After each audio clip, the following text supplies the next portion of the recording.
Buenas tardes a todos. Gracias por venir aquí, Centro de Recepción de Visitantes, esta tarde. Y también saludo a la gente que nos sigue por internet a través del streaming.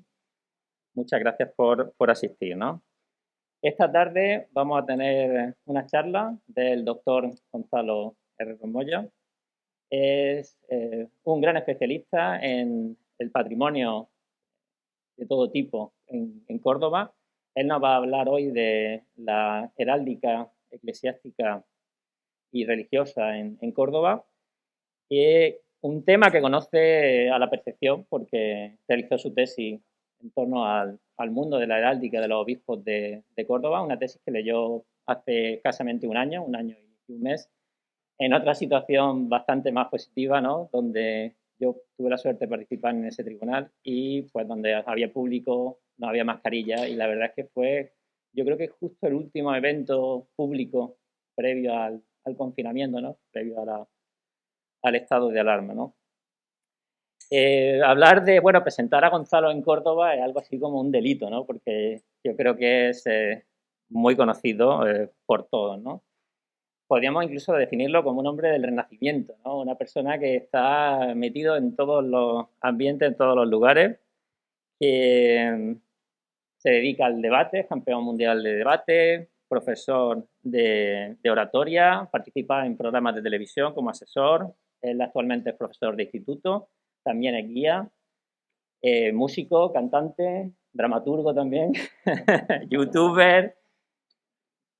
Cualquier evento que está relacionado con el mundo cultural cordobés, pues está en él. Comentarista de la Semana Santa, ¿no? Cordobesa, mundo cofrade y todos esos temas. Pero bueno, yo aquí me gustaría presentar su faceta como historiador, ¿no? Su faceta como investigador. Eh, Tuvo unos inicios como discípulo, como yo mismo, del profesor Enrique Soria Mesa y dentro de esos proyectos de investigación del Laboratorio de Estudios Judeoconversos. Él empezó con las minorías, empezó hablando, escribiendo sobre moriscos y amerindios. Y sobre ello escribió un libro, Los moriscos de Palma del Río, junto con Antonio Míguez y el desaparecido Curro Quevedo. Y también tiene algún artículo sobre la participación de amerindios y moriscos en las órdenes militares, ¿no? Pero poco a poco ha ido dirigiéndose al que yo creo que es su tema principal en la actualidad, que es el mundo del patrimonio. Patrimonio cordobés, especialmente del nobiliario, pero también coqueteando con el mundo de los judeoconversos, las élites eclesiásticas también. Y sobre ello, pues hay una gran cantidad de artículos en revistas científicas, pero también de artículos de divulgación, ¿no? Entre ellas podemos encontrar trabajos sobre los Muñoz de Velasco, desde el punto de vista de su vertiente de capilla y su vertiente de casa solariega, el Palacio de las Quemadas de los Fernández de Mesa, artículos sobre los Corral, artículos sobre capellanía y también tiene un trabajo muy interesante que personalmente me gusta bastante sobre los judeoconversos mercaderes, ¿no? Toda una serie de familias como los mismos Muñoz de Velasco, los San Llorente, los Castril, Martín Gómez de Aragón, toda una serie de familias y el patrimonio tan rico y tan interesante que dejaron, ¿no?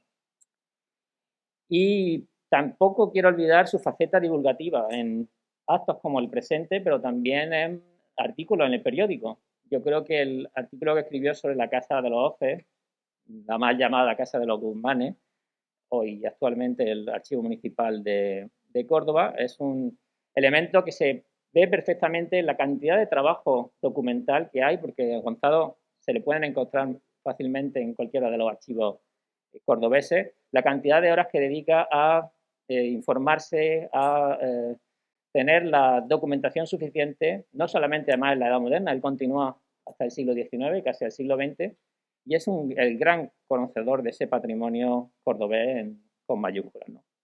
Bueno, y sin más, yo creo que podríamos iniciar ese paseo por la heráldica religiosa y eclesiástica de Córdoba, con los que nos va a hablar. Bueno, muchas gracias, Rafa. Eh, Compañero, maestro también en muchas cosas, como siempre, el cariño es indulgente y generoso. Me van a permitir ustedes, como hay ventilación suficiente, hay más de 2 y 3 metros con el siguiente conciudadano y además estoy vacunado al 50%, por tanto me van a permitir ustedes que me quite la mascarilla porque el, la expresión oral tiene mucho de ver y no solo de oír, ¿no? Bueno, y yo creo que quizá todo lo que ha contado Rafael Girón tiene un problema, y es que es verdad que he sido disperso, y cuando uno es disperso, pues he aprendido mucho y sabio de nada, ¿no? Pero si hay un hilo conductor que a mí siempre me ha interesado es Córdoba. En ese sentido, mis miras nunca han sido cambiar la historiografía de nada, sino ser conocedor más de mi tierra, ¿no? Entonces, lo que le proponía a esta segunda edición de Córdoba en Púrpura, que agradezco enormemente a los organizadores de Córdoba en Púrpura que hayan contado conmigo, y por supuesto a todo el público en directo y en streaming, porque esto, bueno, la pandemia nos ha reconvertido en los medios a todos, ¿no? Pues la propuesta era acercarnos a un elemento que tiene un peso a lo largo de los siglos, pero que muchas veces pasa desapercibido. Yo muchas veces decía, cuando veíamos en clase las cuestiones de la heráldica, que a veces pareciera como si fueran manchas de humedad o elementos decorativos, como quien pinta un motivo vegetal o aleatoriamente un motivo religioso, pero que encierran una simbología muy grande. Entonces vamos a transitar desde elementos religiosos más generales, probablemente muy conocidos por parte de todo el público, y marcharemos por este paseo, que ya les adelanto que es un paseo eminentemente visual. Claro, porque como no podemos, es complicado pasear grupos grandes, pues vamos a hacer un paseo eminentemente visual. Por tanto, ya les adelanto que texto hay muy poco en esta presentación, entonces voy a intentar sumergirles a ustedes en un montón de imágenes por los exteriores de Córdoba, también por algunos interiores, por supuesto, incluso por interiores de lugares algo más recónditos, ¿no?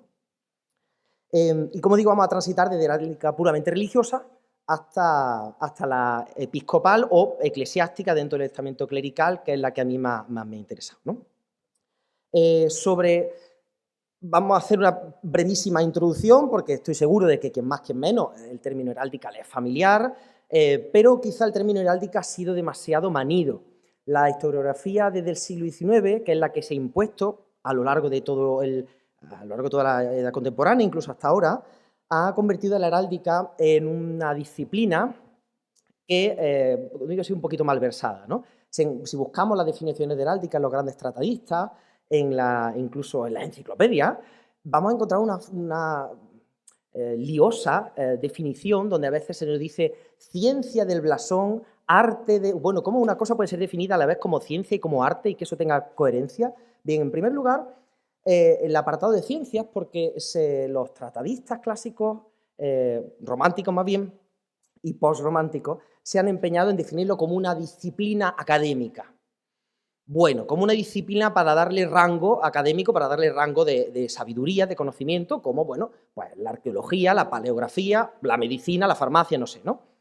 Lo que pasa es que eso es una visión muy a posteriori, pero claro, tiene sentido, porque cuando toda esta tratadística se estudia y se escribe, la heráldica como lenguaje, que es lo que vamos a ver ahora, ya había muerto. La heráldica es como el latín o como el griego clásico. Sí, lo conocemos, lo adoramos, lo admiramos, nos sirve de etimología, pero no lo usamos. Entonces, por eso tiene ese barniz de ciencia, de disciplina académica, pero eso no nos interesa. En segundo lugar, ha sido definida habitualmente como arte, el arte de diseñar, de describir con un argot muy concreto, con una serie de palabrería, con una semántica muy compleja, refiriéndose a los colores, donde el rojo ya no era rojo, era gules, donde el negro no era negro, era sable, y donde un águila de alas abiertas pues era exployada, y toda esa alambicada, ese alambicado léxico que se empeñaron como arte descriptivo. Pero tampoco eso nos interesa, porque es verdad que es un arte que va a inundar todas las demás artes, como vamos a ver ahora, pero la práctica de la heráldica no se hacía con un objetivo artístico. Claro que la mentalidad artística está detrás, pero no es el objetivo no es hacer una obra de arte. Lo que más nos interesa va a ser la parte práctica, la heráldica como manifestación, como uso, como lenguaje, que es a lo que vamos. Entonces, ¿cómo es ese lenguaje de la heráldica? ¿Cómo es esa expresión que intentaba contar? Como todos los lenguajes, comunican un mensaje. Para empezar, es un lenguaje eminentemente visual. Yo siempre digo que se parece más a un lenguaje de signos que realmente a un lenguaje escrito y hablado, ¿no? Y por tanto tiene que ser interpretado a la luz de ser visto. Muchas veces se nos olvida, ¿Por qué los escudos están donde están? Como veremos, pues porque tienen que ser vistos, tienen que ser admirados, tienen que ser contemplados. Si no, no se entiende ese lenguaje. En segundo lugar, es un lenguaje representativo, claro, es decir, es un lenguaje en el que un símbolo representa algo mucho mayor, donde una flor de lis no representa una flor de lis, representa algo. A veces sí, a veces encontramos heráldica parlante donde a la familia de la Rovere pues hay un roble que representa de la Rovere, o a los Fernández de Mesa tenemos 2 mesas, ¿no? A veces sí es heráldica parlante, pero por lo general no. Y vamos a ver cómo, evidentemente, en el aspecto religioso, pues vamos a encontrar cruces, M de María, Inmaculadas, cálices, pero eso encierra una simbología mucho más interesante, no necesariamente religiosa, sino que lleva por supuesto religiosa, pero que lleva un significado detrás. A todo ello sumamos que se da en un soporte concreto, en una forma concreta, en una forma de un escudo, que sí, antiguamente, si nos vamos a la Edad Media, pues tendría un origen en cómo los caballeros llevaban en su escudo, bien en el campo de batalla o bien en la justa de los torneos, una manera de ser vistos. De ser vistos por muchos motivos. En primer lugar, porque con los yelmos, las celadas, etcétera, no se veían unos a otros. En segundo lugar, porque no había un uniforme militar, de manera que podías pegarle un hachazo al que iba contigo porque no sabía, porque no le veías la cara y porque el uniforme no era igual al tuyo, ¿no? Pero en tercer lugar, porque era un espacio muy visual en el que exhibir un poder militar que en ese momento reside en la nobleza. Y de ahí se irá contagiando a otros aspectos, a todos los aspectos que vamos a ver desde entonces. Entonces, claro, lo que en principio es una heráldica nobiliaria se va a mezclar con unos lenguajes muy interesantes, poco a poco, desde lo religioso, y vamos a ver cómo todo ello da lugar a una riqueza representativa muy interesante, pero que no perdamos de vista que su origen más antiguo, su prístino origen, serían los escudos nobiliarios, los escudos militares. Entonces vamos a distinguir también, cuidado en este lenguaje, 2 elementos, porque muchas veces el enfoque artístico de los escudos de armas se empeñan en hablar de los elementos decorativos. Claro que hay un montón de elementos decorativos, quizá puramente artísticos, pero no son los más interesantes. Los más interesantes son los elementos semánticos, es decir, los que tienen un significado. Pero a veces no sabemos muy bien diferenciar el qué. A veces vamos a ver coronas sobre un escudo que tienen un significado concreto, tienen una semántica exacta, y otras veces la corona es puramente decorativa. Entonces, la heráldica es muy tramposa. La heráldica nos engaña, como buen lenguaje tiene sus juegos de palabras, ¿no? Y eso es lo que vamos a intentar también discernir a lo largo de esta charla. Vamos a diferenciar, voy a ir como de varios estancos, ¿no? Me interesa más la parte que controlo más y por tanto en la parte más puramente religiosa, más netamente teológica, no me voy a meter, puesto que no es una lid que yo controle, pero sí que vamos a ver todo el recorrido para ver el mapa completo, ¿no? Había pensado, inicialmente hago un pequeño paréntesis, había pensado, digo, bueno, podemos ir por calles, por barrios, pero eso podía ser muy pesado, así que mejor vamos a ir por temas, porque claro, un paseo se puede dar de muchas maneras, ¿no? Entonces, he preferido que vayamos por bloques coherentes de significado. Vamos a empezar por la heráldica del clero regular. No sé si ven ustedes al fondo el monje detrás que hay, lo que pasa es que, claro, la imagen, como tenemos también la puerta abierta, pues se pierde un poco el claridad. No pasa nada, es puramente decorativo en este caso. Vamos a empezar con la heráldica del clero regular. Y es que desde la Edad Media, pero evolucionando a lo largo de toda la Edad Moderna, incluso hasta la Edad Contemporánea, todas las órdenes monacales, todas las órdenes conventuales, tienen una simbología institucional. Y esto es uno de los primeros elementos que vamos a ver. Hay 2 grandes bloques de representación de la heráldica religiosa.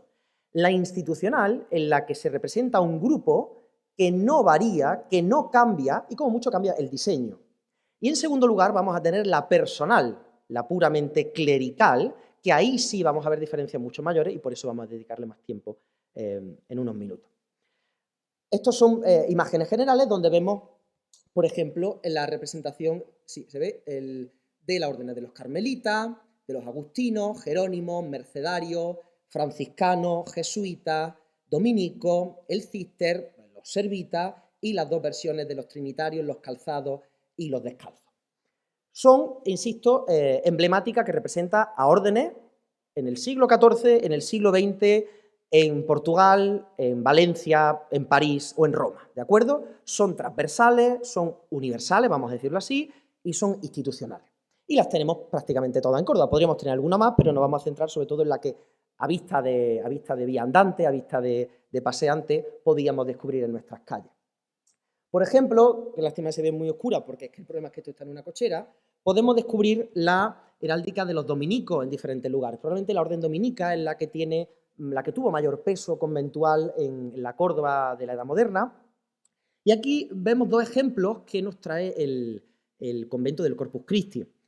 Además es muy interesante porque lo vemos a nivel pictórico en este fresco que se representa en el patio de entrada con la cruz de Santo Domingo de Guzmán, y a la derecha lo mismo, pero en una escultura en la pared, probablemente removido, porque son las actuales cocheras de la Fundación Antonio Gala. Saben que la Fundación Antonio Gala absorbe este edificio a través también de la Fundación Cajasur, es un edificio desamortizado y exclaustrado en el siglo XIX. Entonces tenemos la cruz dominica, tanto en el fresco del patio de entrada como en la cochera, en la actual cochera. No sé dónde estaría esa cruz inicialmente puesta, pero la podemos observar en la cochera de la Fundación Antonio Gala. También tenemos la cruz dominica en lo que queda, si es que las autoridades municipales no intervienen pronto, en lo que queda del convento de Regina. Lo ven ustedes aquí de manera gemela, dos cruces dominicas, aquí una pequeña hornacina con esta venera donde suponemos que habría alguna imagen devocional, y que igualmente representa la cruz de los dominicos. Por tanto, lo que nos están referenciando, todo este elemento religioso, es qué orden reside en esa iglesia o en ese convento. Igualmente vemos en las tres entradas del convento de San Pablo, del Real Convento de San Pablo, Real Iglesia de San Pablo, desde que fue exclaustrado, actualmente en los claretianos, esta cruz de San Pablo, esta cruz de Santo Domingo, esta cruz dominica, que la imagen no se ve muy bien porque es un relieve muy bajito.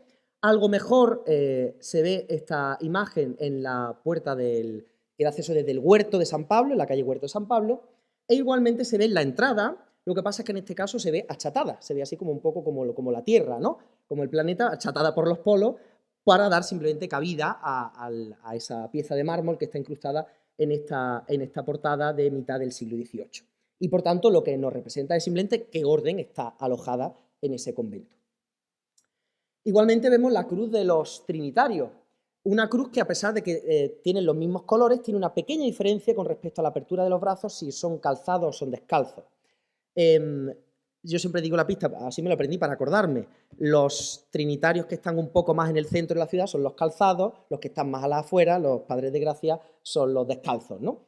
Entonces aquí tenemos a los calzados, hoy actual parroquia, bueno, desde el siglo XIX, parroquia de San Juan y Todos los Santos, reuniendo esas dos parroquias antiguas de San Juan y Omnium Santorum, y aquí lo vemos en la puerta, también de mitad del siglo XVIII, pero curiosamente también lo vemos en el interior, en este escudo, porque no lo podemos llamar de otra forma, incluso tiene su corona y con estos resplandores, mezclando elementos reales, elementos teológicos, elementos religiosos, pero además aquí fíjense qué maravilla, intercalado, intercruzado con la M de María, con el anagrama de María. Por tanto, está mezclando elementos de una orden con elementos teológicos y con elementos puramente heráldicos, digamos, nobiliarios o reales, como es una corona y la forma del escudo.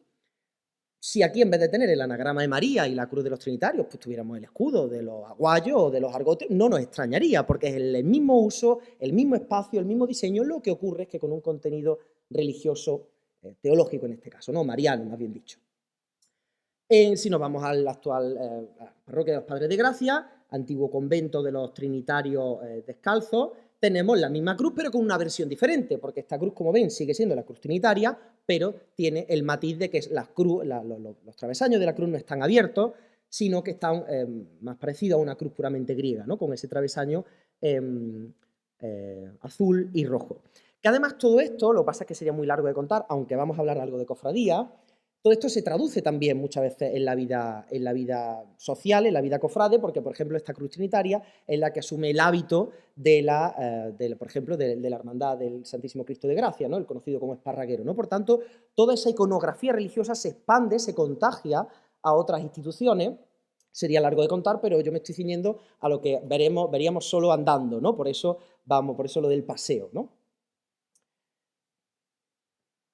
También tenemos, me ha costado, para este escudo no habría que pasear, habría que entrar un poquito en la iglesia porque no hay ningún elemento de la orden del Císter, digamos, a pie de calle, ¿no?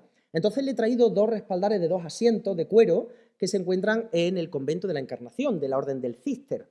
Y efectivamente aquí tenemos partidos, dos versiones diferentes de la orden cisterciense, que como tiene su origen en Francia, es muy interesante cómo la orden religiosa asume elementos heráldicos de la Casa Real Francesa, porque aquí tenemos las flores de lis, propiamente francesas, con el escudo antiguo de Borgoña, que además acabará estando también el escudo real español desde el casamiento de Juana de Castilla con Felipe de Habsburgo, con el duque de Borgoña, y que se incorpora definitivamente con el César Carlos V, ¿no? Carlos I, Carlos V. Entonces, es un elemento que proviene de la heráldica real y nobiliaria, pero que se convierte, por su origen, en un escudo institucional de la Orden del Císter. Y es muy interesante, esto se lo debo a mi amigo Ángel Ruiz Galvez, que me dice un día, hay dos, en las puertas del convento del Císter, de la Inmaculada, en la calle Carbonell y Morán, hay dos escudos en la puerta, pero son muy extraños. ¿Por qué no vas tú y los miras? A mí me costó enterarme, porque yo lo miro y digo, ¿esto es un escudo? ¿Esto qué es? Hasta que me di cuenta que es el mismo báculo con elementos propios, como ven ustedes aquí, la flor de lis, lo que pasa es que descompuestos y reconvertidos de otra manera, pero son los escudos que representan la orden cisterciense. Si nos vamos atrás, voy a ir un momentito, bueno, es que es demasiado atrás. Bueno, en cualquier caso, ven ustedes aquí las flores de lis, ven ustedes el báculo, es decir, son los mismos elementos reconvertidos de otra manera, porque es la misma orden, ¿vale? Hay que tener un poco la mirada abierta para entender que eso está representando a la Orden del Císter y que por tanto no es gratuito. Por tanto, en definitiva, lo que ven ustedes a intentar compartir es que hay mucha más significación, pero claro, si sabemos el lenguaje, es como si escuchamos hablar en búlgaro y no sabemos búlgaro, creemos que son sonidos. Cuando empezamos a entender búlgaro, entonces sabemos absorber toda esa información. Pues con la heráldica, la simbología religiosa pasa más o menos lo mismo. La orden mercedaria, que igualmente la tenemos en la orden de la Casa de la Diputación, en el Palacio de la Merced, que tanto en el exterior, la puerta principal de la iglesia como en la puerta principal del convento, la entrada más habitual de la Diputación, como en el interior, en puertas, retablos, incluso en bancos, tenemos el escudo de la orden mercedaria, que tiene un parentesco, sería muy largo de contar, un parentesco, como ustedes ven aquí, con las barras de Aragón, porque tiene un origen también de una procedencia catalano-aragonesa, que sería muy larga de explicar también, que por tanto también embebe, toma elementos heráldicos nobiliarios reales, que a su vez las barras de Aragón procederían del vínculo de los reyes de Aragón como vasallos del Papa, porque saben que el color rojo y dorado forma parte de los colores papales, hasta que en época contemporánea se cambia por el plateado y el dorado. O la orden carmelita, les traigo aquí 3 imágenes de los 3 conventos carmelitas que mantenemos en Córdoba. Bueno, podríamos traer también el de la calle Buen Pastor, pero no, en este caso, para que nos cupiera la imagen y la coherencia, viéramos 3 versiones diferentes, ¿no? El Carmen de Puerta Nueva. Aquí, además, lo curioso es que de manera gemela, a ambos lados de este escudo de la orden carmelita, encontramos 2 escudos de las familias que eran patronos de los Cárdenas, que eran patronos de este convento, y que por tanto la simbología es casi idéntica, lo único que cambia es el interior. Entonces aquí lo tenemos, como además lo tenemos pintado, nos viene muy bien para diferenciar los colores. El escudo carmelita, aquí tenemos el de San José o San Cayetano, que, fíjense qué bonito también nos tiene hasta la fecha, 1616, ¿no? Con una composición diferente, aquí tenemos también la cruz con el Monte Carmelo, con otra corona aquí también con diferentes elementos, y aquí el de Santa Ana. Muy similar también, por supuesto, en su contenido, pero muy diferente en el diseño. Por tanto, misma orden, también familia diferente de la orden, masculina, femenina, calzado, descalza, pero los 3 son escudos con su espacio ovalado, cuadrangular, como queramos, con sus coronas, con elementos decorativos vacíos de contenido, pero que realzan, que dan lustre, que dan brillo a la representación de estos escudos y, por tanto, sí nos hablan de la orden, el ejemplo, o sea, el significado más evidente, más elemental, pero lo representan de maneras diferentes. Y aquí les traigo 2 representaciones de la orden franciscana. Además que aquí convive la iconografía más descriptiva, porque aquí tenemos el brazo de San Francisco con el de Cristo, ambos crucificados, recuerden los estigmas, etcétera, en la cruz, pero metido en un escudo, formando el escudo que representa la orden franciscana, pero metido con una corona y con todas las hojarascas, con todos los lambrequines más o menos que recuerdan un poco a los escudos heráldicos, los escudos nobiliarios. Lo interesante es que en la misma convento de San Pedro el Real, actual parroquia de San Francisco y San Eulogio, lo tenemos tanto en la fachada de fuera como en el interior, pero además el interior lo tenemos pintado. Con una diferencia, que aquí además incorpora otros elementos religiosos como la cruz de Jerusalén, con la cruz del Santo Sepulcro y las 5 llagas que vamos a ver inmediatamente. Por tanto, un lenguaje religioso, teológico, pero con formas heráldicas tradicionales nobiliarias. Más de lo mismo, lo que pasa es que aquí vamos a incorporar un elemento de la heráldica clerical, de la heráldica eclesiástica, el escudo de la Orden de San Agustín. Son 3 ejemplos del convento de Santa Agustín, de la Orden agustina, aunque actualmente están los dominicos, pues durante siglos estuvieron los agustinos, y vemos 3 ejemplos diferentes, con diseño muy diferente, pero con el significado idéntico. Aquí vemos cómo este escudo representa el escudo de la Orden agustina, pero acompañado de unos elementos heráldicos episcopales, que realmente es como forzar el papel, porque evidentemente cuando San Agustín fundó la orden no se usaban las armas ni por supuesto los elementos heráldicos eclesiásticos, ¿no? Pero se está recubriendo de dignidad episcopal la figura y la orden propia de San Agustín. Aquí vemos estos 3 corazones atravesados de forma diferente, los 3 están, como digo, representados en el convento de San Agustín. Y para acabar, aunque disculpen la imagen que no tiene mucha calidad, lo mismo para la orden jerónima. En este caso es una pieza que se encuentra en el desaparecido monasterio de San Jerónimo de Valparaíso, donde vemos el león típico que representa la orden de San Jerónimo. Saben ustedes la historia del león tan típicamente vinculada a la figura de San Jerónimo. Bien, vamos a dar un paso más y nos vamos a alejar de las órdenes institucionales, de una heráldica institucional, y nos vamos a introducir en algo todavía más disperso, más difícil de entender, porque incluso no dudo de que algunos de estos escudos tuvieran una significación exacta. Aquí sí que rozamos más lo puramente decorativo, aunque tenga un contenido muy claro y muy específico, sí que probablemente sea una alusión. En algún caso sí está claro qué significa, en otros simplemente una alusión mística, teológica, mariana, etcétera, ¿no? Obviamente están ubicados en iglesia o en las fachadas de iglesia o en partes traseras de iglesia. Por eso lo he llamado mística, porque no sabía muy bien qué título ponerle, ¿no? Porque bebe de lo teológico, lo místico, lo mariano, y como todo está ahí, por eso la he llamado así.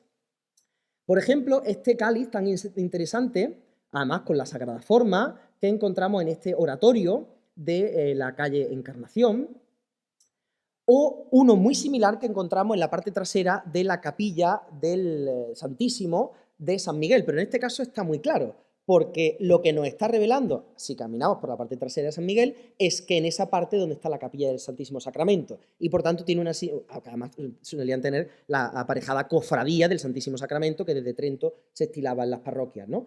Por tanto, nos está hablando de un componente también como casi de advertencia. Ojo, que aquí está el Santísimo Sacramento, que está como en la parte más importante, más sagrada, que requiere más culto de toda la parte, porque justo detrás, al otro lado, en el interior, está la capilla del sagrario de la parroquia de San Miguel, ¿no? Además, también aquí tenemos la fecha grabada justo debajo.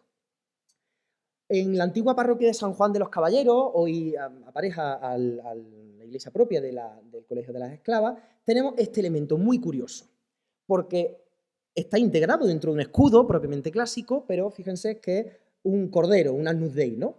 Con todos los elementos propios, el libro, etcétera, que nos recuerda pues, a la imagen de San Juan Bautista, al Cordero de Dios, etcétera. ¿Qué querría decir esto? Pues dudo que esto tenga un significado concreto. Quizá antiguamente podría llamarse la puerta del Agnus Dei, no lo sabemos, pero que realmente lo que tiene más un significado de exhibición de devoción. Quizá no tenga un significado tan concreto, ¿no? Pero como todo está por investigar, pues, como digo, la puerta abierta a todo. Aquí tenemos un elemento claramente mariano, la protagonista de este escudo es la M de María, aunque sí eso con los elementos propiamente heráldicos clásicos, nobiliarios, con la corona real, que de algún modo también puede tener sentido María como reina de los cielos, etcétera, ¿no? O, mucho más interesante, porque además este escudo lo encontramos repartido por toda la cristiandad, que es el jarro de azucena, lo que representa la pureza de María. De hecho, desde las pinturas tardogóticas, renacentistas, siempre al lado de María hay un jarro con azucenas que representa su pureza, que representa de algún modo la Inmaculada, y que en este caso está en Córdoba, aunque su origen no es cordobés, porque iba a decir retablo, porque parece un retablo, esta fachada, esta puerta, procedía de un desaparecido templo lucentino que se trajo y se aparejó a la fachada trasera del Museo Arqueológico. Bueno, pues una buena solución en vez de echarlo abajo del todo. Y entonces tenemos este escudo del jarro de azucena. que podría haber cualquier elemento de poder nobiliario real, podría haber el escudo de la casa real o de quien fuera, y sin embargo se representa un escudo de azucenas, como digo, vemos repartido en otros muchos lugares de la península y en general de la cristiandad. Un elemento también muy representativo, también muy vinculado, por supuesto, a los estigmas o a la orden franciscana, etcétera, como son las 5 llagas, que va a representar desde hospital de las 5 llagas, desde instituciones sanitarias vinculadas con los franciscanos, es decir, que puede tener una significación muy poliédrica, ¿no? Y en este caso lo vemos aparejado, como acabo de decir, esto está en la fachada del convento franciscano de San Pedro el Real.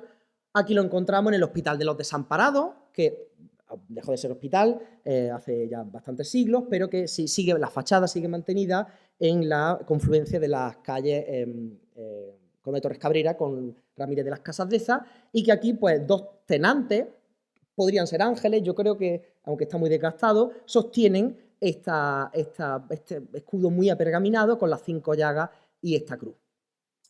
También está en el convento de Santa Cruz, acompañado, y por eso tiene una forma tan claramente de escudo. Aquí dentro podría haber un escudo de Baviera o de Borgoña o de Milán, y sin embargo pues están representadas las 5 llagas, ¿no? Por tanto, un perímetro netamente heráldico, pero con la representación de las 5 llagas aparejada al escudo de los fundadores, que está en bronce, más resaltado, la familia de los Gutiérrez de los Ríos. Como les digo, esta es la portada del convento de Santa Cruz. Igual, lo que pasa es que se ve muy mal, disculpen el contraste, en el Hospital de la Caridad. También tenemos diferentes escudos y uno de ellos es el de las 5 llagas. Y así llegamos a un elemento mucho más particular. Hemos transitado por la heráldica de las instituciones monásticas y conventuales, por una serie de escudos que puede ser un cajón desastre donde hemos metido todo tipo de significaciones teológicas, y ahora vamos a centrarnos en un escudo de una institución concreta, que se diferencia de las anteriores en que es una institución del clero secular. Las anteriores son del clero regular y esta es del clero secular, como es la institución eclesiástica más importante de la ciudad, que es el cabildo catedralicio, la catedral como institución. Y lo interesante además es que nos fijemos como el espíritu del escudo es el mismo, pero el estilo externo e interno va a cambiar, porque el elemento de referencia cambia a lo largo de la historia. Aquí tenemos el escudo del cabildo de la catedral, el escudo que representa el poder catedralicio, que aquí, como vemos, está la torre con las murallas o con los muros exteriores y estas 2 columnas que se representan habitualmente encima, a veces una a un lado, otra sola. En los elementos más antiguos, no sé si más antiguos, pero mejor conservados, a pie de calle de esta heráldica capitular, los encontramos en la puerta de Santa Catalina, concluida en torno a 1570, que además son 2 escudos gemelos, pero no son iguales. Representan lo mismo, pero no lo representan de la misma forma. Aquí es muy similar al que acabamos de ver, con la torre, con los muros y las columnas, pero en el lado contrario, aunque la diapositiva se ha cambiado de sitio, tenemos la representación de la torre con la puerta aparejada, que lo tenemos justo ahí con la puerta del perdón, ¿vale? Entonces aquí está representada la torre de un punto de vista como más abstracto o desde otro ángulo, y aquí está representada la torre con su correspondiente puerta. Pero lo más interesante, no sé si podrán observar la diferencia, quizá por el contraste de la fotografía. Bueno, aquí vemos otra imagen en el interior, es decir, siempre lo que nos está hablando es de la financiación, del patrocinio, de la presencia, del poder, sea lo que sea, del cabildo de la catedral. Aquí se ve más interesante porque esta imagen es de lejos, con un despliegue de la muralla. Diríamos, bueno, sí, la forma interior ha cambiado, pero la representación institucional es la misma. Aquí se ve más o menos regular. Esta imagen se la ha traído porque es del siglo XVIII, pero ahora vamos a ver una más clara del siglo XVIII.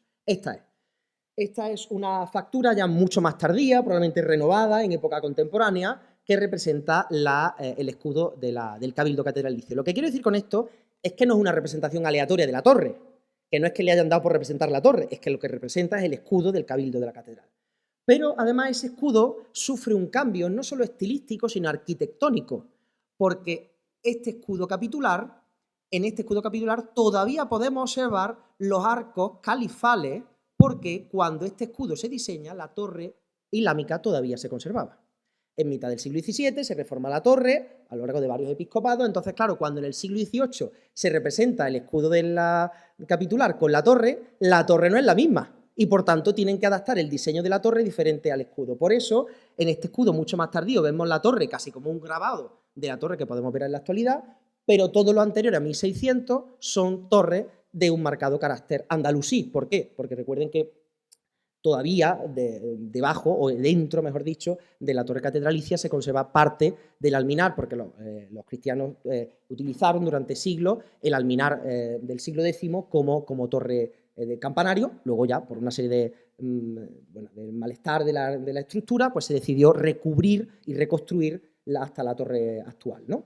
Entonces es muy interesante cómo representa lo mismo, pero con un diseño diferente, incluso con una construcción diferente, ¿no? Casi una fotografía. Podemos decir que el escudo capitular es casi la única fotografía, la única referencia que tenemos de la torre, digamos, la más fidedigna referencia que tenemos de la torre previa a la reforma del siglo XVII, ¿no? Igualmente representa el poder capitular, el poder catedralicio, estos azulejos que nos hablan de la obra de la catedral. La obra de la catedral, esto es ese patrimonio que administra, que además cuyas rentas alimentan también los ingresos del catedralicio y que tiene una serie de bienes inmuebles repartidos por la ciudad. Muchas casas en el entorno del propio templo, ¿no? Y entonces aquí vemos como estos azulejos, claro, aunque pareciera un grabado bonito, aunque quisieran representar, no, es que están representando el escudo. Lo que pasa es que un escudo de otra forma, un escudo mucho más adaptado a la propia técnica del azulejo, con el amarillo y el azul, que son dos colores muy característicos de esta técnica, y que pues aquí lo vemos repartido. Le he traído estas tres imágenes diferentes para que vean cómo cuando paseen por Córdoba y vean ese azulejo que se conserva ya muy poco, además fíjense en un estado ya algo ruinoso, pero que nos están representando la propiedad, el poder del cabildo de la catedral. Un apunto muy rápido, porque heráldica cofrade podríamos comentar muchísimo, pero a pie de calle no se ve tanto y por tanto voy a limitarme a lo que el propio paseo nos brindaría. Algunos apuntes de heráldica cofrade que también lo hay, ¿no? De hecho no lo he traído todo, venía por el camino pensando se me ha olvidado este, pero bueno, con 3 ejemplos nos va a valer.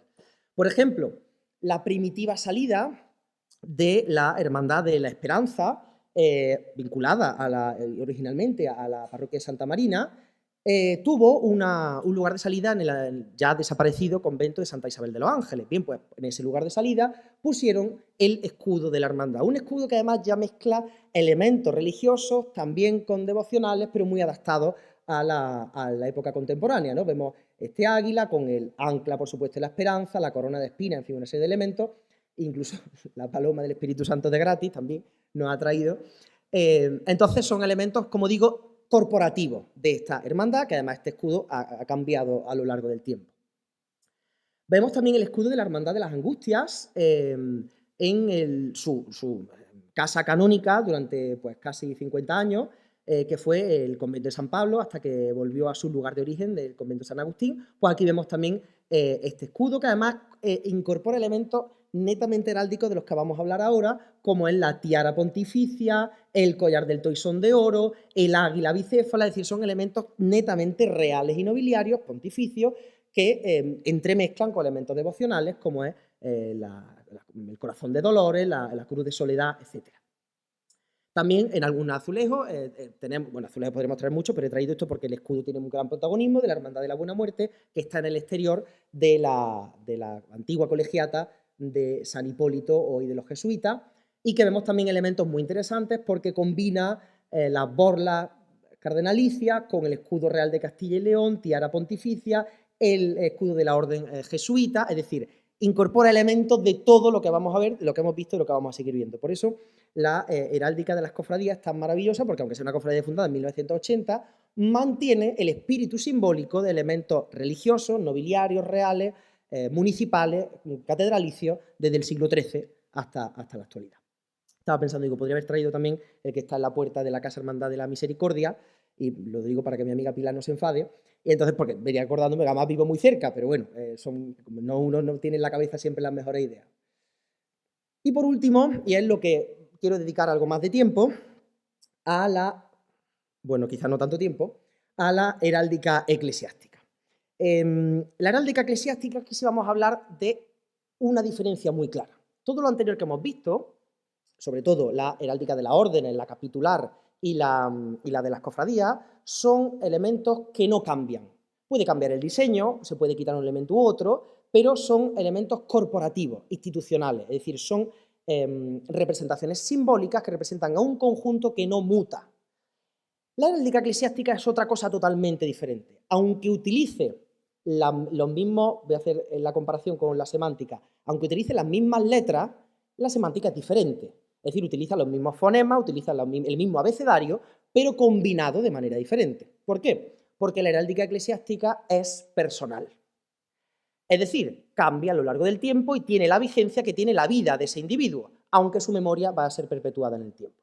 De manera que hay una serie de intenciones totalmente nuevas que no vamos a encontrar en la heráldica corporativa institucional y por eso es maravilloso de descubrir. Además, la heráldica eclesiástica, la heráldica del clero, de los miembros del clero individuales, va a tener enfoques tanto externos como internos. Y en los dos requiere una interpretación mucho más allá de, escúchalo, el escudo del obispo tal. No. El escudo del obispo tal significa cosas diferentes, depende de dónde esté, incluso dependiendo de qué es lo que contenga ese escudo. Entonces vamos a centrarnos en factores externos y en factores internos para ver la cantidad de información diferente que nos puede revelar con respecto a la institucional, para descubrir más cosas de Córdoba y para descubrir más elementos de los protagonistas que han construido Córdoba a lo largo de la historia, en este caso del estamento clerical. Primer elemento sobre la cuestión externa, y es el cuándo. Vamos a encontrar heráldica eclesiástica desde el siglo XIII, desde que aparece la heráldica eclesiástica, aunque del siglo XIII-XIV quedan muy pocos elementos, escasísimos, hasta el siglo XXI. La heráldica eclesiástica es, junto con la heráldica nacional, pero la heráldica nacional tiene 2 siglos, no mucho más, o menos incluso, el que sigue vigente. Es decir, y ahora vamos a entender por qué, si vale la Casa de Alba, o el otro día en el funeral de Felipe de Edimburgo, el príncipe de Gran Bretaña, pues sí, podemos encontrar escudos, pero como no seas muy erudito en la cuestión, ni siquiera los ves, crees que es un color de una bandera sin más, ¿no? Sin embargo, esta heráldica sigue vigente porque se sigue utilizando para muchas cosas diariamente. Entonces, esto también es lo importante, que el espacio temporal transita durante 8 siglos ininterrumpidamente hasta la actualidad. Aquí vemos 3 ejemplos, por ejemplo, redundante la expresión, siglo XV, del escudo del obispo Sancho de Rojas, de la Casa de los Fernández de Córdoba, siglo XVI, del obispo Diego de Álava y Esquivel, siglo XVII, del obispo Mardones, siglo XVIII, del cardenal Salazar, siglo XIX, de Pedro Antonio de Trivilla, siglo XX, obispo Fernández Conde y García del Rebollar. Por tanto, escudos de 6 siglos diferentes repartidos por un montón de soportes que ahora vamos a ver. ¿Dónde encontramos estos escudos? Pues en todas partes. Yo he llegado a obsesionarme, a mirar botones, puertas de baño, dalmática, lo que sea, porque es que los encuentras. No hay nada como buscar, decía Tolkien, si se quiere encontrar algo. Lo que pasa es que no siempre uno encuentra lo que andaba buscando. Entonces le he traído aquí un resumen por no aburrirles, pero podríamos hacer un catálogo de todos los diferentes soportes donde podemos encontrar heráldica episcopal. En este caso es una herencia natural directa de la heráldica nobiliaria. ¿Por qué? ¿Por qué surge la heráldica del estamento eclesiástico? Episcopal, papal, canonical, nos da igual, ¿no? Pues porque la nobleza era la principal provisora de la élite eclesiástica pues, hasta el siglo XIX. De manera que, claro, cuando los nobles empiezan a utilizar escudos de armas, cuando los reyes empiezan a utilizar escudos de armas, una generación más tarde, sus hijos segundones son el arzobispo de Milán, el arzobispo de Tarragona o el de Colonia, que evidentemente, como su padre es príncipe, es conde, es duque, es lo que sea, utilizan su escudo de armas familiares, pero los utilizan para su carrera eclesiástica. Y eso, con el paso del tiempo, genera un efecto contagio. De manera natural, claro, pues el hijo de un gran príncipe italiano llega a ser papa, pero el hermano de un conde de Toledo pues llega a ser canónigo de Plasencia, es decir, se parece un contagio natural a todos los estamentos eclesiásticos. ¿Y qué va a pasar a lo largo del tiempo? Que quien no sea noble, como el 90% del clero, sobre todo del alto clero, tiene una procedencia noble, lo va a imitar. De manera que desde el siglo XV, incluso antes del siglo XIV, todos los altos cargos, bueno, todos no, una gran cantidad de los altos cargos, desde deán de catedral para arriba, proceden de la alta nobleza. A medida que pasa el siglo XVII, eso se va diluyendo y vamos a encontrar papa hijo de un médico, de un zapatero, sí, pero no es lo normal. Y el resto, simplemente por efecto contagio, van a crear sus armas, como vamos a ver ahora. Entonces, por eso, si los nobles utilizan, los nobles, los reyes, cuando hablamos de nobles también incluimos a reyes, ¿no? Porque de alguna manera son los primus inter pares, ¿no? Los usos de la nobleza, si ustedes van al Palacio de Viana, van a encontrar escudos en las chimeneas, en la porcelana, en los botones de las libreas y en los carruajes. Pues lo mismo hace el alto clero, exactamente lo mismo, claro, porque sus hermanos, sus padres, sus tíos, los duques, los príncipes, están haciendo lo mismo, ¿no? En la arquitectura, pues en todos los lugares, pues claro, podemos pasear por errar a la puerta de la parroquia, del convento, por supuesto de la catedral, en la que no vemos un escudo de armas. Aquí vemos en la parroquia de San Andrés el escudo de Siuri, o del obispo Daza y Osorio, en la puerta de San Miguel de la catedral. Dentro, bueno, en la catedral, claro, la catedral daría para 8 conferencias, ¿no? Nada más que la heráldica propia de la catedral, ¿no? Aquí vemos pues la puerta de Santa Catalina, el obispo Sandoval y Rojas, el obispo de Alarcón, el Sancho de Rojas que hemos visto antes. Aquí el mismo obispo, representado en uno de los ensanches de la construcción del crucero. Arquitectónicamente, el obispo Siuri es muy interesante porque hay un conjunto muy nutrido de edificios de principio del siglo XVIII, primer tercio del siglo XVIII, que tienen el escudo de Siuri, pero en formatos diferentes. Aquí vemos la parroquia de San Andrés, que acabamos de ver, la puerta del Hospital de San Jacinto, el acceso principal de la iglesia del Cister, del convento del Cister, perdón, o el Colegio de la Piedad. Todos son obras promovidas por Marcelino Siuri, por tanto, a poco que pasemos por Córdoba, vamos a descubrir el legado de este obispo de origen valenciano. Las torres de los campanarios de Córdoba, muchas de ellas, tienen escudos de armas. ¿Por qué? Porque cuando se construyen las parroquias en el siglo XIII-XIV, no se estila ponerle campanarios. De manera que cuando los campanarios se van a promover, normalmente van a tener, y ahora vamos a ver la razón también, no todos, pero la mayoría van a tener el escudo del obispo correspondiente. Aquí vemos la Torre de San Andrés, con el escudo de Fray Martín Fernández de Córdoba y Mendoza, Leopoldo de Austria y su escudo, el campanario de Santa Marina, el virrey Caballero Góngora, ex virrey, ex arzobispo de Santa Fe de Bogotá, en la campanario de la Magdalena, y aquí, aunque se ve muy oscuro, en el recién restaurado campanario de San Nicolás, el escudo de Íñigo Manrique de Lara. Para que vean cómo la continuidad llega al siglo XVIII, por supuesto, bueno, el siglo XVII, la torre de la catedral, que tiene por lo menos 6 escudos diferentes, aunque hay que coger un objetivo de una cámara muy grande para ver, pero el obispo Barcia está representado en la torre de la parroquia de Santo Domingo de Silo. Incluso fíjense cómo llegamos al siglo XX, porque este es la torre, bueno, es decir, campanario que está muy grande, la torre donde está la campana de la parroquia de Fátima, y aquí vemos el escudo de Infante Florido ya en los años 80. Es decir, como la misma lógica que vemos en Íñigo Manrique de Lara en 1490, la vemos 500 años más tarde en el obispo Infante Florido. Es la misma lógica, lo que pasa es que los diseños han cambiado, pero la necesidad es la misma. Vamos a encontrar escudos en vidriera. Aquí vemos esta vidriera de época del obispo, luego cardenal Herrero y Espinosa de los Monteros, en la catedral, o dentro del Palacio Episcopal del obispo Guillamet y Comás. 3 vidrieras fantásticas dentro de una capilla del Seminario de San Pelagio, donde vemos 3 escudos eclesiásticos diferentes, pero con la misma intención. Aquí vemos el del ya arzobispo, y ya, o sea, entonces arzobispo, y de hace una semana ya no, arzobispo de Sevilla, Monseñor Asenjo, el del obispo de Córdoba, Monseñor Demetrio, y aquí vemos el de Castillejo, el de don Miguel Castillejo. Entonces, y cada uno tiene sus diferencias formales, que vamos a ver ahora, pero están todos ubicados en el seminario. Es que está, el fallo es porque me he quedado pensando, porque el Castillejo tiene un escudo en el seminario, pero creo que no es el mismo. Pero vamos, no pasa nada, es el escudo de Castillejo en cualquier caso. Pintura, vamos a encontrar escudos pintados en muchos lugares. Aquí, por ejemplo, el fresco, el escudo de Marcelino Siuri, en la capilla bautismal de la catedral, o en la capilla del Sagrario. En este caso, el escudo es magnífico, no solo porque está en relieve, sino porque está muy bellamente pintado y restaurado, el escudo de Martín Fernández de Angulo, de principios del siglo XVI. También pintado está en las pechinas de la cúpula de la escalera del Palacio Episcopal, este dedicado al obispo Pozuelo y Herrero, José Pozuelo y Herrero, final del siglo XIX.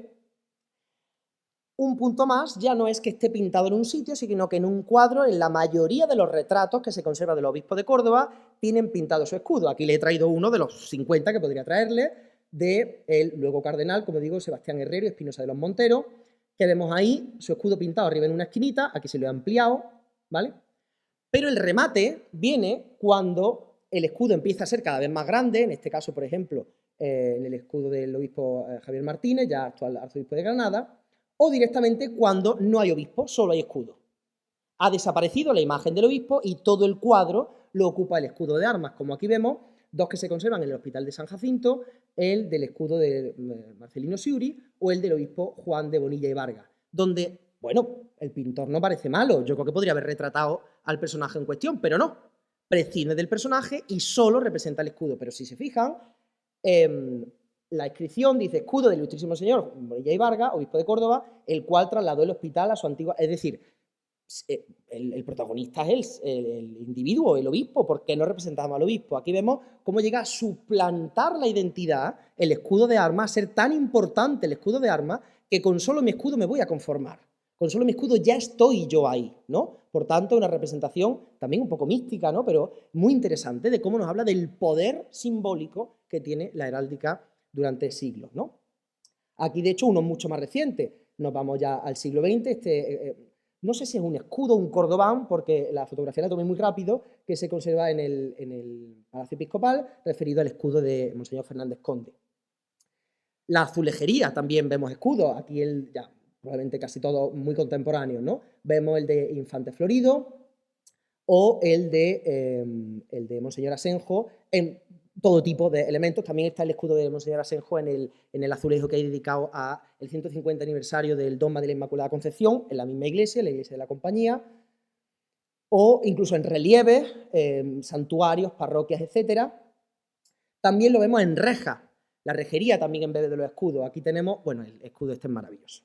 Este está en la portada del Sagrario, de la parroquia del Sagrario de la Catedral, en el que han aprovechado para hacer los radios de la rejería las banderas que tenían incorporada el escudo de los Fernández de Córdoba, de manera que han utilizado de una manera genial la necesidad de hacer los radios propios de la reja con las banderas de los Fernández de Córdoba, unas banderas ganadas en la batalla de Lucena en 1483, cuando a dos ramas de los Fernández de Córdoba, entre ellas los condes de Cabra, de la que es hijo Martín Fernández de Córdoba y Mendoza, pues esas banderas se incorporan en todos los descendientes que provienen de esta sangre de los Fernández de Córdoba, de manera que el obispo, como hijo del conde, pues los exhibe también. Entonces ya las banderas pasan de ser algo militar, decorativo, arquitectónico, todo eso a la vez en este caso, ¿no? Por tanto es maravilloso. Aquí vemos la actual puerta de entrada con el escudo del obispo Guillamet. También, no solo de obispos, también les traigo este ejemplo, por ejemplo, de un canónigo en la capilla de la catedral. Y acuérdense ustedes de esta distribución de borlas con 4 niveles, porque vamos a verlo en un instante. Por ejemplo, también en la rejería hay uno de los lugares más importantes de Córdoba, que es la capilla donde están los santos mártires de Córdoba, en la parroquia de San Pedro. Bien, pues, como la patrocinó impulsó su culto y la reforma de la capilla el obispo Juan de San Clemente y Torquemada, que no era obispo de Córdoba, pero era de origen cordobés, pues él financió parte, como digo, de la reforma de la capilla. Entonces, en la reja de acceso, en la parroquia de San Pedro, vemos a este escudo de este obispo, que insisto, no es obispo de Córdoba, pero como era cordobés, invirtió en su tierra, ¿no? En las campanas, si suben ustedes al campanario de la catedral, creo que aproximadamente 7 u 8 campanas tienen algún tipo de escudo, todos episcopales desde el siglo XVI hasta el siglo XX. Por tanto, 5 siglos. Aquí vemos, por ejemplo, el Alonso Manrique, luego cardenal arzobispo de Sevilla, Alonso Manrique, aquí siglo XVI, siglo XVIII, obispo Barcia, finales, bueno, ya principios, perdón, del siglo XX del obispo Guillamet. Por tanto, separadas cada una 200 años de la otra, 3 campanas, pero la misma intención. En el San Rafael, el monumento a San Rafael el triunfo de San Rafael de la Puerta del Puente, en las inmediaciones de la catedral y Palacio Episcopal, vemos el escudo del obispo Barcia, que nunca lo llegó a haber concluido porque murió antes de su conclusión, y mismo escudo que vemos en los púlpitos de la catedral.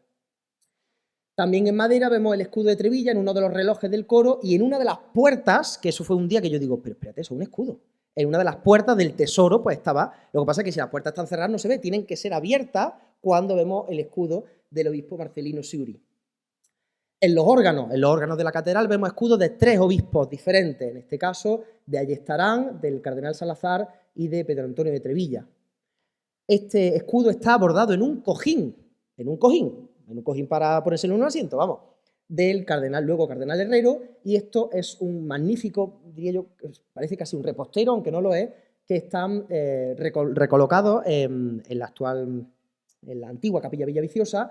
En este caso es del virrey Caballero Góngora, que se han utilizado también para diferentes solemnidades, para exornar diferentes solemnidades en la Santa Iglesia Catedral, y que pues tiene una factura de terciopelo muy interesante, ¿no? La eminente, imponente lámpara de la catedral tiene 1, 2, 3, creo que son 12 escudos del obispo Cristóbal de Lovera y Torres.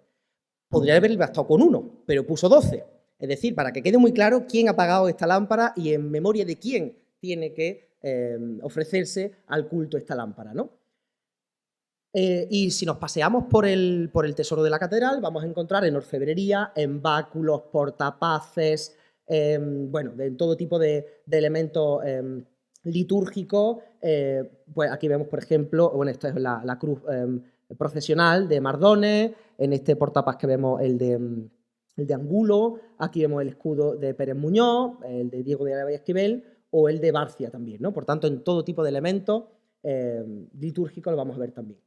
Esto fue hace poco antes del confinamiento, que un día paseando digo, pero espérate, en ese arca que hay, pues era otro escudo, el escudo de Martín de Barcia, que también estaba labrado en esta arca, en una de las capillas adosadas al muro sur. 3 asientos diferentes con 3 escudos episcopales, los 3 de época contemporánea. Aquí vemos el trono episcopal de Pérez Muñoz, el trono catedralicio, la cátedra catedralicia del obispo Asenjo, y esta es la cátedra que hay, el asiento que hay presidiendo la capilla del actual Colegio de la Trinidad, con el escudo del obispo Monseñor Demetrio. Incluso en la documentación, pero la documentación de todo tipo. Podemos ver grabados, podemos ver en los libros parroquiales, portadas de libros, porque si un libro se ha editado en tiempo de un obispo, lo ha pagado el obispo o se ha hecho a promoción de un obispo, pues también aparece su escudo de armas, ¿no? Por tanto, en todo tipo de documentación y bibliografía. Y todos estos escudos que ven ustedes aquí son sellos. Primero sellos de cera, de lacre, ¿no? Y luego sellos ya de imprenta, ¿vale? De tampón.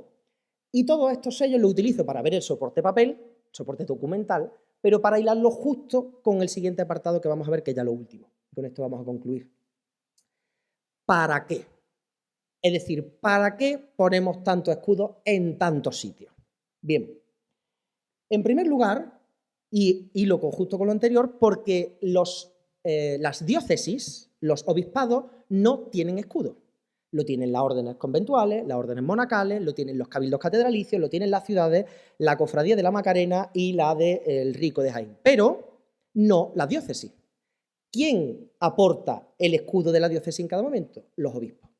De manera que el escudo del obispo es también institucional, pero solamente transitorio. Durante el episcopado de ese prelado se mantiene el escudo de ese obispo. Cuando el obispo muere, pues hay que cambiarlo por el siguiente. ¿Y qué pasa cuando hay sede vacante? Pues de hecho se pone algo así, se pone como escudo, sede vacante o lo que sea, y por tanto no se puede representar el escudo. A veces se pone una pequeña cruz, se pone un símbolo más o menos neutral, más o menos universal, ¿no? Por tanto, es importante que la primera función que entendamos es que los escudos sirven también de escudos institucionales, de escudos administrativos, ¿no? Y por eso vamos a ver cuando en este fantástico mapa, que es del siglo XVII, que se conserva de descripción del obispado de Córdoba, se pone el escudo del obispo Francisco de Alarcón, porque es el escudo también del obispado.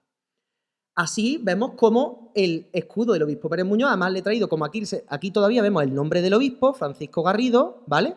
Pero aquí obispado de Córdoba y el escudo del obispo Pérez Muñoz. Es decir, dependiendo de si es un elemento personal, se pone el sello del obispo con el nombre del obispo o el sello del obispo con obispado de Córdoba. Lo mismo pasa pues con Ceuta, Tarragona, Burgos o lo que sea. Y aquí, bueno, yo creo que el ejemplo más claro, ¿no? En un cartel publicitario de uno de los eventos de la diócesis de Córdoba, y el escudo de Monseñor Demetrio, del actual obispo de la ciudad. Por tanto, ahí se ve cómo hay una sinonimia, puramente temporal, claro, entre el obispado y el obispo. Y aquí vemos, y aquí les traigo otra de las funciones, la función pastoral.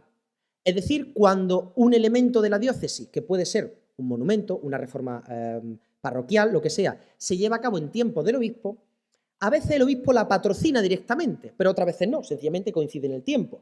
Pero como es a la vez el escudo de la diócesis y el escudo del obispo, se plasma el escudo, en cualquier caso, que es el mismo. Por eso lo encontramos el escudo de Fray Albino en casi todas las parroquias que él promovió a mitad del siglo XX, el escudo de Leopoldo de Austria en el acceso de San Pedro, el ya que hemos visto, el de Siuri en San Andrés, el de Asenjo en la parroquia Santa Rafaela María, o otras de nuestras parroquias más contemporáneas, como en el caso de los dos escudos de Infante Florido.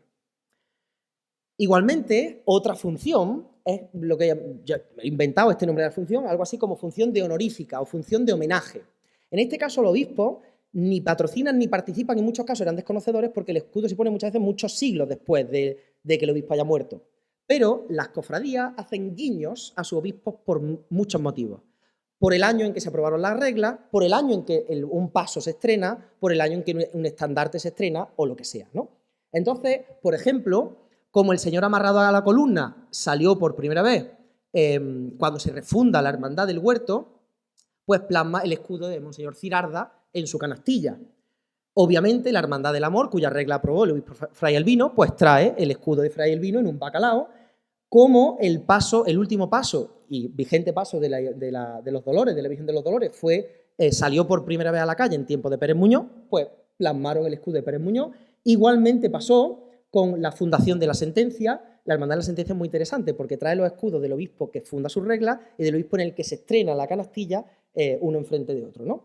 O, por ejemplo, también el escudo de Asenjo, que es cuando vuelve a salir el amarrado a la columna ya a principios del siglo XXI.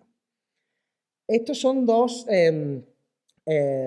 gualdrapas muy interesantes de la Hermandad del Sepulcro. A mí me parece fascinante. En primer lugar, y vamos a verlo ahora también, el escudo del que fue mucho tiempo párroco y canónigo de la catedral, de don Juan Moreno, bordado en una gualdrapa, pero fíjense el parentesco, en otra gualdrapa, el escudo del obispo Fresneda, del siglo XVI, porque, obviamente, esta gualdrapa es totalmente contemporánea, porque como el obispo Fresneda fue el que primitivamente aprobó las primeras reglas de la hermandad, han hecho un guiño a la fundación de la hermandad, en vez de poniendo la fecha o el nombre, buscando el escudo del obispo y bordándolo en la gualdrapa. Igualmente pasa con con el paso de la hermandad universitaria, con el escudo de Monseñor Asenjo, ¿no? Y eso sigue vigente incluso en elementos mucho más curiosos, más pequeños, como por ejemplo la candelería. Yo estoy seguro que el Papa Francisco no sabe que su escudo aparece en la candelería de la Hermandad de la Paz, pero en tanto que son el actual obispo y el actual Papa, como pasa en la misa, ¿no?, con nuestro obispo Demetrio, con nuestro Papa Francisco, pues lo mismo se ha querido representar en la candelería, en los cirios de la candelería de algunas vírgenes. Creo recordar que estos días, cuando en esta Semana Santa tan particular que hemos tenido, vi algo muy similar en la candelería de la Virgen de la Concepción, de la Hermandad de las Penas. Todas las basílicas tienen que tener una alusión pontificia. Así, la Basílica de San Pedro, la Basílica Menor de San Pedro, tuvo, es verdad que aquí con un nivel escultural mucho menos ambicioso, ¿no?, porque es más bien una placa metálica, primero el escudo del obispo Benedicto XVI y actualmente del Papa Benedicto XVI y actualmente el escudo del Papa Francisco. Si ingresamos en la Puerta de las Palmas, vamos a ver que a cada lado tenemos exactamente lo mismo. A la izquierda el escudo del Papa en vigor y a la derecha el del obispo en vigor. Y aquí le he traído para que vean cómo se va actualizando. Primero estuvo el de Monseñor Martínez, luego el de Asenjo y actualmente el del actual obispo, ¿no? ¿Y qué hacen con las placas de los papas y de los obispos que van cambiando? Pues las acumulan en una de las capillas que van aquí a nivel expositivo, que me parece una idea fantástica, para ver el recorrido papal en la parte de arriba y el recorrido episcopal en la parte de abajo.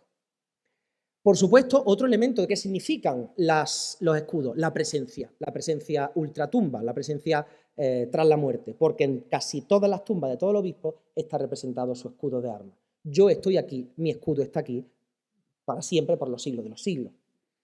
Y las tumbas normalmente son en llano, pero hay 3 tumbas en Córdoba que destacan, como los 3 jueves del año, que destacan por encima de todo. Por orden cronológico, la tumba de Mardones, con su escudo, por supuesto, la tumba de Fray Alonso de Medina y Salizanes, cuyo escudo está bordado en la parte de su pluvial, aparte en otros lugares de la capilla, y también la tumba del cardenal Salazar, que está con su escudo de armas en el frontal, ¿no? Por tanto, en este caso no solo está en la lápida del suelo, sino que les prometo que me callo en 2 minutos, en su frontal.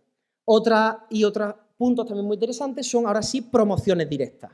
Los obispos pueden patrocinar de su dinero y de su intención intervenir en lugares, por lo que sea.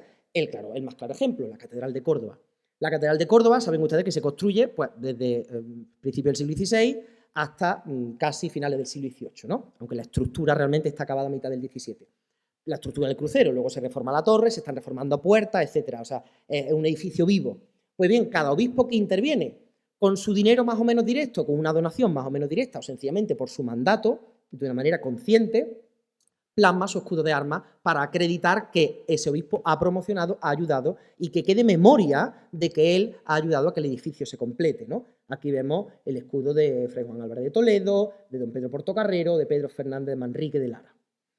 Otros muchos obispos son los mismos que ya hemos nombrado, el único diferente es el obispo Reynoso, que está también en la bóveda del coro. ¿Y por qué esto tiene utilidad? Porque, claro, yo lo asimilo, aunque soy un ignorante absoluto en arqueología, porque como los obispos no suelen estar mucho tiempo en una diócesis, hay excepciones, Pérez Muñoz, Mardones, Trevilla, pero por lo general están 5, 10, 12, 15 años, y todos plasman su escudo de una manera tan particular y tan obsesiva y tan repetitiva, sirve muy bien para datar algo, a modo de la estratigrafía. Los arqueólogos saben que a medida que algo tiene una profundidad concreta, una composición lítica concreta, lo que sea, se puede datar arqueología o la paleontología o la geología, ¿no? Pues algo parecido pasa cuando documentamos un escudo, como sabemos perfectamente las fechas de pontificado de un obispo y su escudo concreto, podemos fechar con un margen de error mínimo en qué momento histórico se ha realizado tal o cual intervención. Pero la última idea con la que quiero que se vayan es que todo esto refleja un poder más allá de la sociedad. En este caso le he traído todos los elementos, todos los escudos que representan al obispo Mardones, pero quiero ir a esto último. La evolución de los obispos tiene una serie de elementos exteriores, elementos como las borlas, que son el más típico, pero tenemos que ver cómo esos elementos exteriores e interiores nos revelan 4 orígenes diferentes. Un origen nobiliario, que es el más original, porque son los primeros, los grandes jerarcas de la Iglesia, proceden de la nobleza. A lo largo de la Edad Moderna, cuando hay obispos, que también los hay, que no son de noble cuna, no son de real cuna, pero llegan a la misma posición y el resto de sus colegas, todos son grandes, todos son nobles, ¿qué hacen? Los imitan. Y para imitarlos tienen 2 técnicas. Uno, usurpan apellidos que son iguales, pero que no proceden de la misma familia, del mismo linaje, o directamente se los inventan, pero con el mismo lenguaje. Flores de Lises, castillos, águilas, estrellas, lo que sea, ¿no? ¿Cuál es el cambio? Que a finales del siglo XIX, mitad del siglo XIX, ya prácticamente no hay obispos nobles y ya no hay necesidad de inventarse nada. ¿Para qué vamos a poner flores de Lises, castillos, etcétera? Y entonces el lenguaje cambia. Y ese lenguaje es el que tenemos hoy, que es un lenguaje maravilloso. El origen nobiliario lo vemos porque por Córdoba han pasado las grandes casas de la nobleza española. La casa de los Manrique de Lara, es decir, de la casa de Habsburgo, Leopoldo de Austria, hijo ilegítimo del emperador Maximiliano de Austria, la casa de Alba, don Juan Álvarez de Toledo, hijo de los duques de Alba, o don Pedro Portocarrero.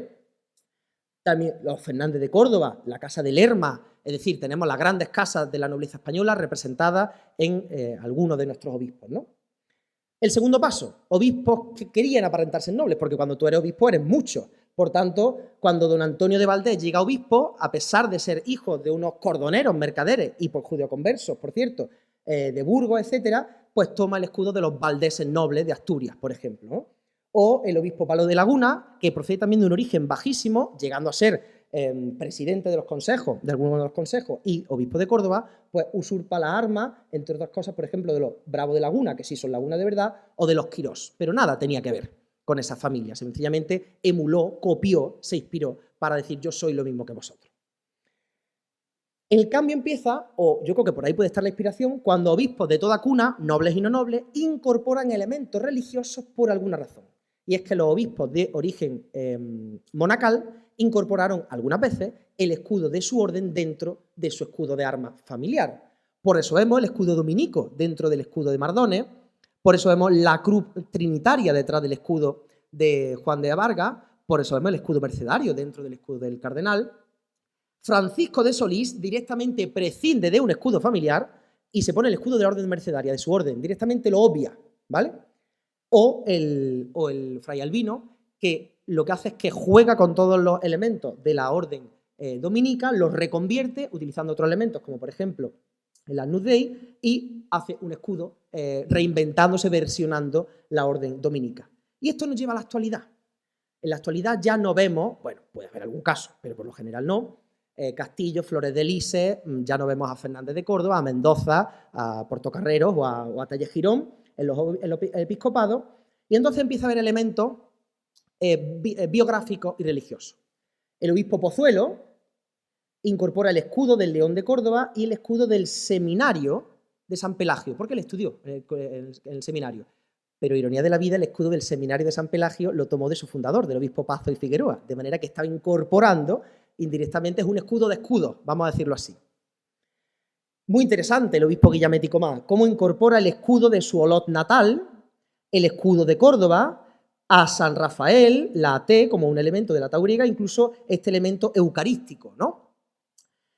Bueno, el escudo de Pérez Muñoz es magnífico porque incorpora la custodia de la catedral, incorpora la Inmaculada Concepción, a San Rafael, al escudo de Córdoba y aquí a la aparición también de los mártires cuando a las enseñaciones del padre Roelas, ¿no?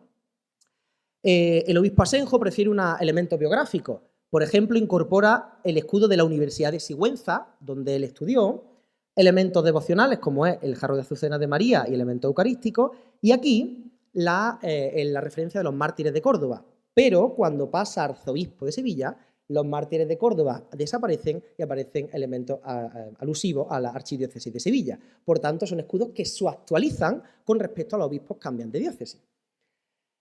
Y con esto acabamos, ahora sí, última diapositiva, el escudo del actual obispo, Monseñor Demetrio Fernández, que es mezcla de lo biográfico y de lo devocional.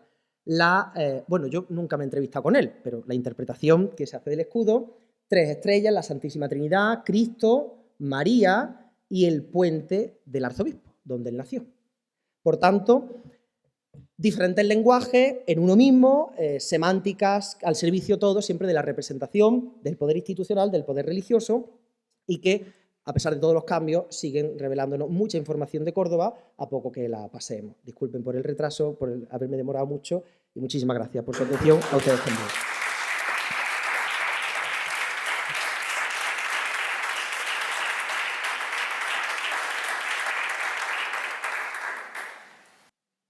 Me pasa siempre que me enrollo más de la cuenta.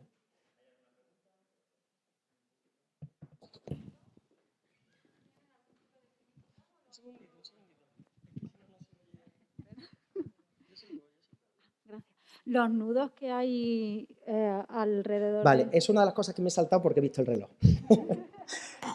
Rápidamente, es un traslado de la indumentaria medieval de las altas dignidades de la Iglesia. Este es el capelo, que es ese sombrero de ala ancha, de copa semicircular baja y ala ancha.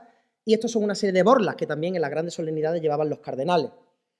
Al principio hay un uso, voy a echar para atrás, ya que está la pregunta, simplemente para que lo veamos. Hasta el siglo XVIII las borlas se hacen cada uno lo que quiere, es un diseño libre. Siempre obedece a una única regla, que son simétricas.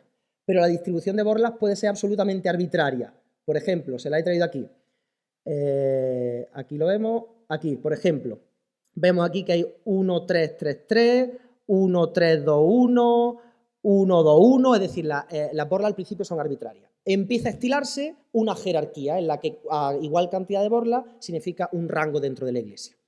El orden que se establece a partir de Pío XI, creo recordar, 1905, es que el canónico, digamos, el canónico, que es que los obispos tienen un orden de borlas de 1, 2, 3, arzobispos 1, 2, 3, 4, cardenales 1, 2, 3, 4, 5. Cuando llegas a papa desaparecen las borlas y aparece la tiara y las llaves, ¿no? Pero hasta el siglo XVIII son muy confusos. Entonces, de hecho, tan confusos que algunos ejemplos que le he traído aquí son como estos dos señores, Juan Fernández de Córdoba y su pariente lejano, Francisco Javier Fernández de Córdoba, fueron deanes de la catedral y no se pusieron borlas, claro, porque eran más como miembros de la Fernández de Córdoba que como deán. O el canónigo Juan Moreno se puso unas borlas correspondientes, ya en la actualidad, a obispo, y sin embargo era canónigo. Don Leopoldo de Austria se pone un orden de 4 borlas y era solo obispo, es decir, que como pretendamos tener un manual de las borlas significan esto, hemos perdido. Siglo XIX y XX empieza a ser mucho más matemático, pero antes de 1800 es casi arbitrario, porque obedece más a un puro diseño de lo que te cabe, lo que te parece bonito, lo que sea. Las borlas, por tanto, no, tienden a revelar rangos dentro de la jerarquía, pero con muchos matices. ¿Vale? Es que es una de las cosas que iba a hablar, pero cuando he visto la obra lo había cortado. No, es que era necesario, es que era absolutamente necesaria esa explicación, pero...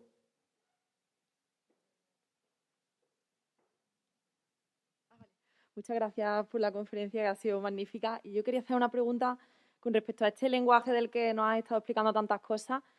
Quería saber hasta qué punto es un lenguaje exclusivo. Me explico. Si todos estos escudos, símbolos y demás sirven para representar a ciertos obispos, a ciertos personajes en ciertos espacios, yo entiendo que en la actualidad somos muchos los profanos que no sabemos qué significan ni a quién se refieren. Entonces yo quería saber si en la Edad Moderna, por ejemplo, la gente de a pie sabía reconocerlo o no, o a quién están dedicadas realmente estas representaciones, quién las puede entender. Gracias. Esa es la pregunta, Carmen, esa es la pregunta. Claro que no, claro que no. Seguramente sea más fácil identificar unas flores de lis que leer, cuando el 90% de la población era analfabeta, eso por supuesto. Pero por eso están las funciones externas y las funciones internas, por eso hemos pasado con esa información. A lo mejor tú no sabes interpretar qué escudo, pero hay un escudo, hay poder. Ya está, con eso ya está, ¿no? Es como decir, ¿de quién es este Mercedes? No lo sé, pero es un Mercedes, ¿vale? Es decir, cuando el poder basta con la sola representación, bueno, tener más información te ayuda, pero cuando tú vas a un... Es decir, nosotros mismos cuando vamos a Tarazona o a Albarracín y vemos una casa con un escudo, dice, uy, ¿qué habrá aquí? El escudo ya no está revelando algo, una familia importante, lo que sea, ¿no? Es decir, la sola presencia ya te hace cuadrarte, respeto, dignidad, poder, nobleza, lo que sea. Seguramente el lenguaje más concreto solo lo conocían las élites, está claro, ¿no? Y hay pleitos, bueno, pleitos enormes.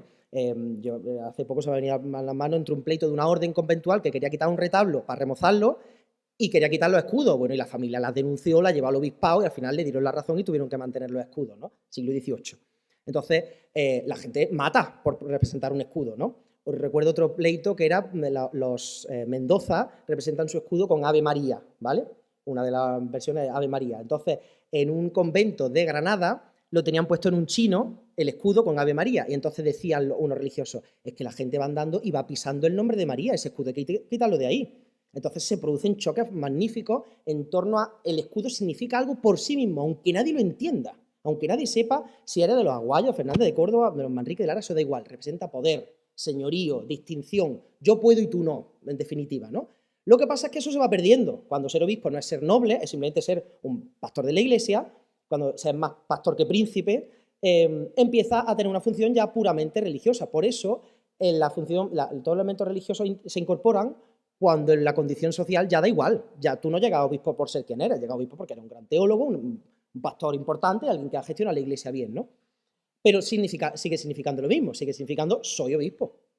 Y tú eres capellán. No, estoy de broma, ¿no? Pero quiero decir, hay una jerarquía clara, ¿no? En ese sentido.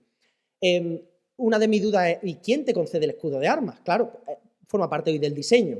De hecho, podría ser otra heráldica papal, podríamos hablar otro rato. Joseph Ratzinger, cuando llega a ser Benedicto XVI, modifica su escudo también, ¿no? No solo las tiaras y las llaves, sino también el contenido, porque prefería darle más importancia a unas cosas que a otras. Entonces, la heráldica eclesiástica está viva porque mantiene su significado, pero está viva porque está en constante cambio con respecto a la biografía de sus propietarios. Y sigue existiendo él, aunque tú no entiendas esta simbología, pero incluso yo también, de pronto, pues si tú vas, yo que sé, a Múnich y ves, vale, sí, el escudo del arzobispo de Múnich, pero no tengo ni idea de lo que significa, pero estás viendo un escudo. Ya sabes que es el Palacio Episcopal, que esto está promovido por alguien y cuando ves el capelo y las borlas, aquí hay poder eclesiástico detrás. Con eso basta. Lo demás es para eruditos. Y si se confunden, da igual. Por eso cuando dicen águila mal explicada, colores... ¿Pero qué? ¿A quién le importan los colores? Es decir, si es rojo, si es morado... Hombre, sí, a veces sí, para diferenciar unos linajes de otros. Pero lo importante es plasmar el escudo. Lo demás puede ser más o menos secundario, ¿no? Por eso esa es la gran pregunta, ¿no? ¿Quién sabía de todo esto? Pues ni yo tampoco, claro, yo voy descubriendo a cada escudo que me pongo a investigar y de pronto yo mismo me dedico, digo, no, esto no era esto, espérate, esto tiene otro significado. Y al principio lo que creo que es decorativo y luego no es decorativo y luego tiene significado. Probablemente nadie sepa eso, pero bueno, significa poder, significa distinción, ¿no? Me he enrollado mucho otra vez.